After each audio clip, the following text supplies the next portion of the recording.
Hey, this is John Carlos, and I'm here with a look at the Star Wars Black Series action figure of Kylo Ren from Episode 7, The Force Awakens. Here's a look at his little spiel on the back of the packaging, as well as the artwork of his mask on the back there.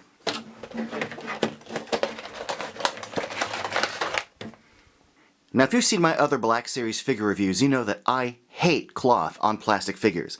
But this is one of the better versions of that. It's not necessarily the best use, but it's the best application of cloth on a plastic figure. Here, let me show you what I mean. First, let me get rid of this lightsaber. We'll come back to this in a moment. But the actual figure itself has a majority of it is covered in cloth, but it's tucked in underneath this belt. It's tucked in underneath this sculpted cowl like scarf thing. So at least with the exposed arms and the scarf and the belt, the fabric isn't all loosey-goosey everywhere. It actually does have like a good shape to it. Because that's my biggest problem, is it usually just sort of flows everywhere. It sucks and doesn't retain any actual shape.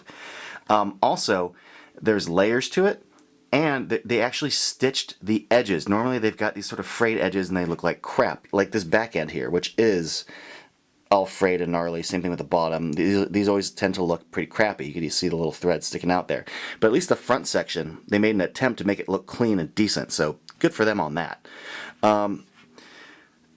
Same thing goes with the top of the cowl. They made like a little stitch seam in the back, which not the cowl, the hood. So the hood does have a shape to it. My problem is kind of like with the Emperor, it just sort of flops up. Like I wish it hung, like it had more of a shape to it in the front. And that the edge again is all frayed and cheap looking, but at least it tucks underneath his head, so we do have a semblance of a hood shape, and it can be pulled back, which is cool. But it pops up, it looks all weird.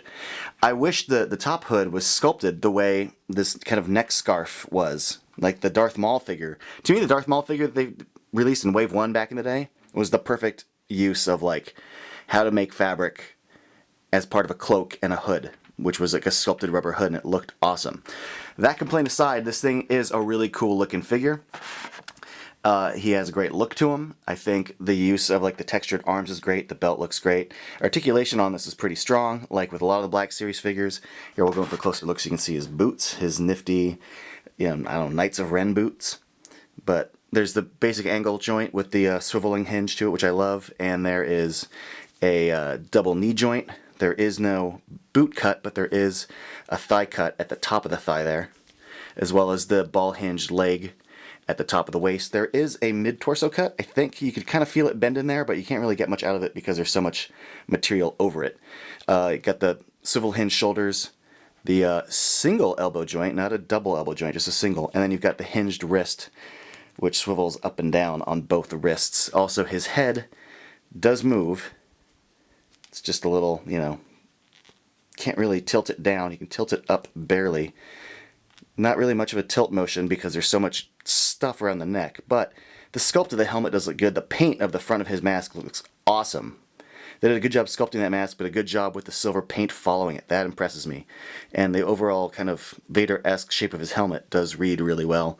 So I think that looks really cool. What also looks really cool is the crossguard lightsaber, which has a nice little detail to it. So as far as that little gold sliver there, I thought there was going to be more lines going across the front of it, but oh well. The sculpting overall, especially this little chunk right there, looks great. The red at the bottom looks good, and then the actual blade reads really well. It does become detached, so you can just have the plain crossguard hilt, and then you just tuck the blades into the holes, if I can do this right. I'm giving you music while I do it. Hey, there we go.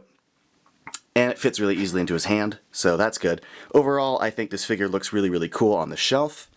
He's, again, probably the best version of a clothed figure I've seen. Do I wish it wasn't clothed? Of course. But this is the best way to do it, so, kudos to Hasbro for kind of getting it right this time. I dig this figure a lot. Despite the cloth, I do dig it a lot. Thanks for watching.